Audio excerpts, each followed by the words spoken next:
So every time I see some job posted on LinkedIn, it's like 2 hours and I already see like 900 people have applied. And I think it keeps getting like bigger and bigger in Dubai. Like I keep seeing more. So I don't know what people can do to stand out from this bunch of applications. Yeah, good question. So first of all, a couple of things. So LinkedIn, it's got a little bit of a trick to it. So when you see number of applications, it doesn't mean that that's the number of people that have actually applied for the job. It means that that's the number of people that have actually clicked on that job. So it shouldn't be a determining factor for you not to apply or not. So just because you've seen 1,000 applications, it doesn't mean that all of those 1,000 people have actually submitted their CV. And it also doesn't mean that all of those 1,000 people are actually relevant to the job. For example, say it's a marketing role, and all of a sudden you've got engineers, you've got people who are just dreaming that they want to have that marketing role and they're not even got any marketing experience. Then if you really are a strong fit, then you should certainly not let that be a determining factor to your application. So that's the first point.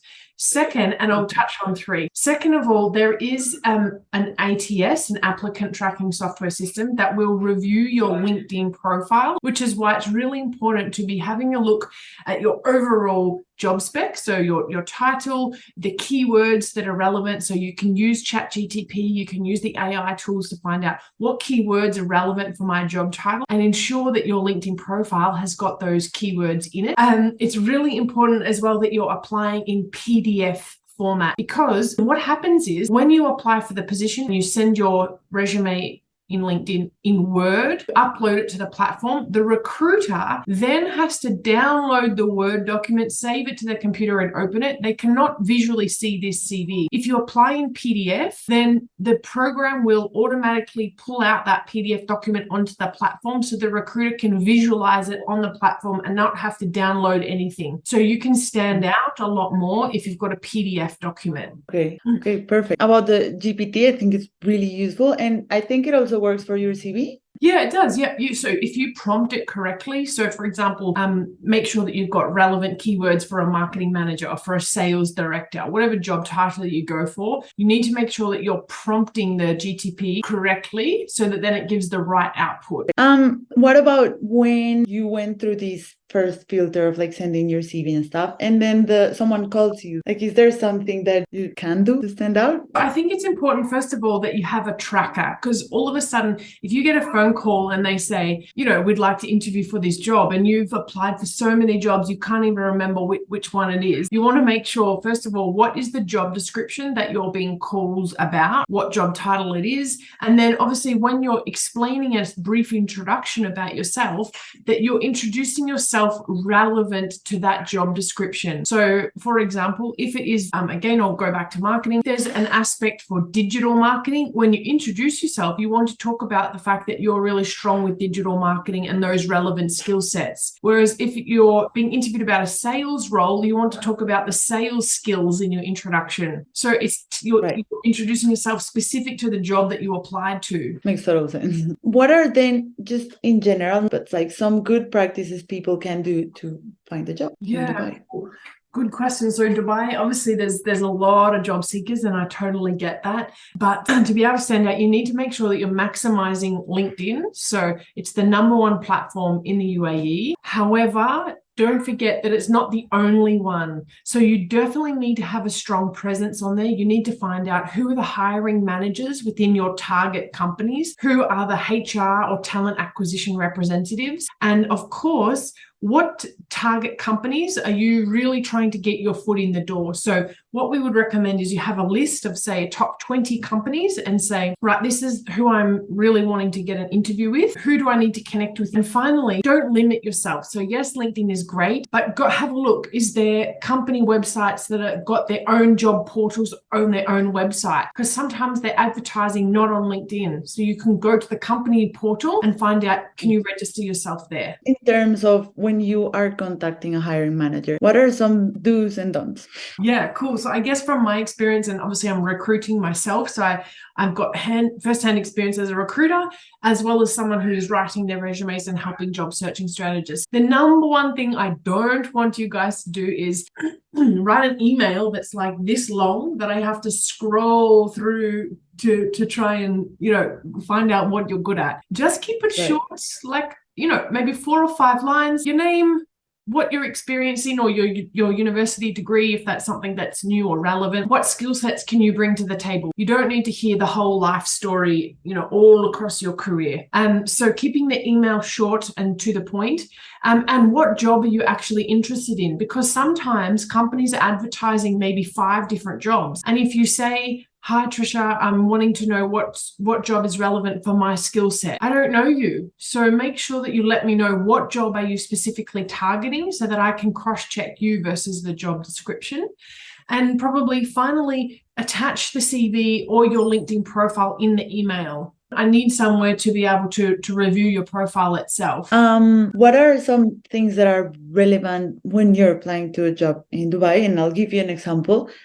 In my impression, in my experience, in Colombia, which is where I've applied to jobs before, it is way more relevant, your education, your university, than, for example, your job experience. I don't know if in Dubai is the same, but my impression is that it was more important in my applications, the things that I did, like my personal projects, things that helped me be better at my job rather than my education and my title.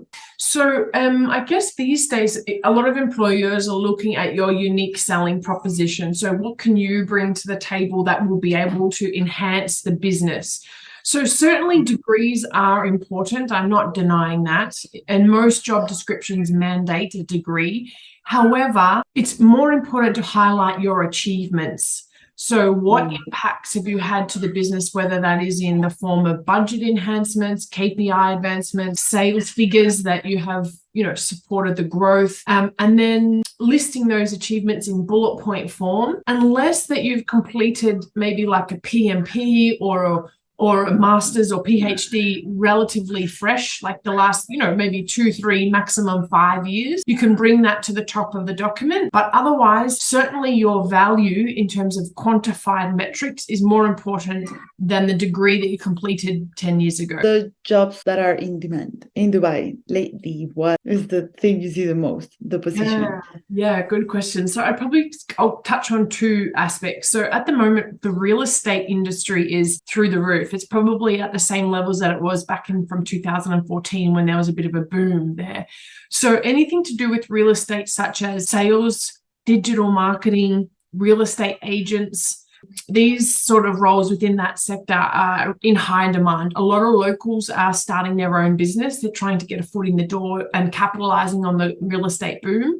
So if you speak 2 or 3 languages and have got real estate experience, then it is a really added value to get a role quickly, and you'll most likely get a job instantly if you've got that experience. And second of all, fintech. So that's quite a big hub.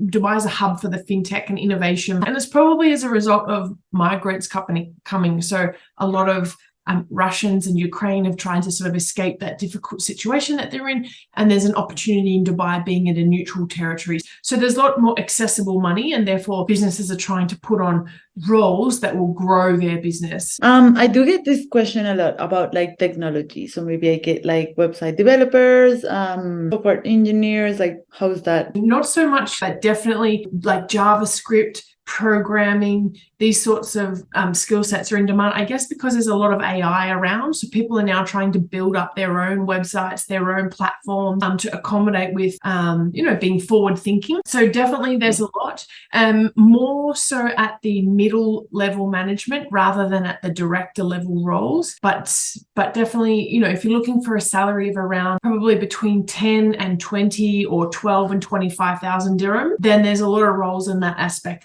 Anything up in your senior level, you're probably going to be having to go for like a CTO or a CIO role, which covers a lot more aspects than just the developing side. Okay, perfect. Okay, I do have one last question. Most of they have a career here in Colombia or in their own country, and they want to go to Dubai and find a job in their career, what would you suggest is the best point to start? Because probably they're not going to be able to go to the same level they were.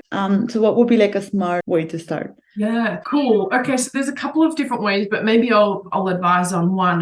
But some people just want to get into the Dubai market. So whether that you take an administration role or a PA, EA role, a sales role, just to get Dubai experience. Once you've got that 1 or 2 years maximum experience, then you can reapply back into the industry that you were, initially in. And another way is that you could accept a role that is a little bit lower, sort of 1 or 2 levels lower to where you are now, and then build your career level back up. The issue is most employers want someone with Dubai experience. So it's really hard to get a job when you don't have Dubai experience.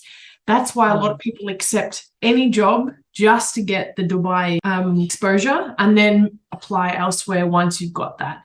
So, there's a couple of different ways that you could even negotiate. For example, you could just accept a role, but have it as a dual position. So try to change your job title so that you've got it as a matching, as your previous experience. But I would be certainly looking at other roles that are similar just to get your foot in the door and maybe accept a little bit less of a salary just to get that. And don't forget as well, create your achievements along the way. So from day one, start writing down what value did you bring to the company so that when you start applying, you already know the value that you're bringing to the Dubai market. What about people go to Dubai, they want to learn English, and while they're learning, they're working on hospitality, and then they're good with their English, and then they want to jump to their, profession. What would be a good idea? I mean, at the end of the day, it may be harder to get back into where you originally were, but if your English is not up to the standard that it needs to be for a workplace, it can be really difficult to get a job in Dubai, because certainly English is vital to be having at a professional level. It's probably the most dominant language other than Arabic that's used anyway. Try not to stay in the role for more than maybe 18 months, because it will make it so much difficult to go from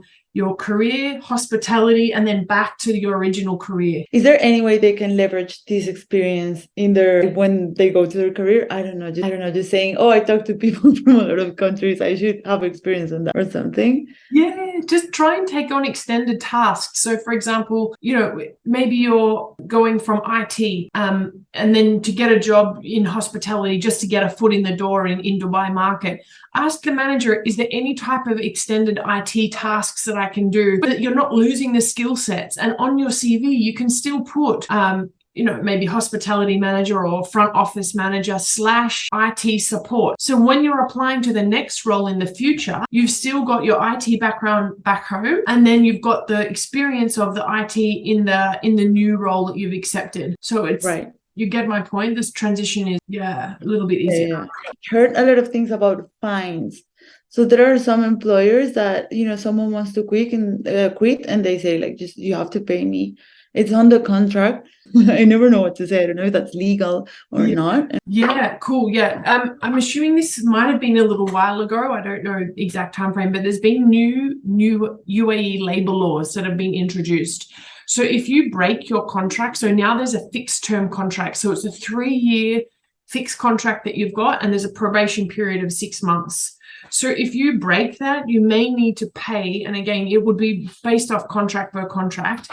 Then you may need to pay the remaining. If you had finished, for example, within, like, there's say 1 year left of your contract, you may need to be paying that out. Wow. So it's always important. Again, it's not every company like that. It's not like a blanket rule. You need to check within the fine print of what your contract actually stipulates. But then if you have it, then it is legal. Yeah. I personally, I had to pay 35,000 dirham for exiting my last contract. I've experienced it myself personally. So you need to check. It's not every company, but some organizations may demand that, because it's a recruitment cost for the company to have to overcome. And they can decide the cost, right? Yeah. So the contract. So if you've got 1 year left out of your 3-year contract, they may say you have to pay us that 1 year out. So just cross check. Okay. Okay. Perfect. I think. Okay. So thank you, Trisha. I hope we'll see you here again. And then if anyone has questions, just leave them down below. You can follow her on LinkedIn I will leave the username down here, and on YouTube, I'll leave it down here as Yeah. well. And also, Trisha, we do have this link some time ago in case you haven't seen it, but Trisha helps you with your CV. And support you with your CV, your LinkedIn profile, cover letters, and some emails. So if you want some support in how to email a recruiter, then I can put that all together for you. Perfect. So I'll leave the link down below so you guys can check that out. And thank you, Trisha.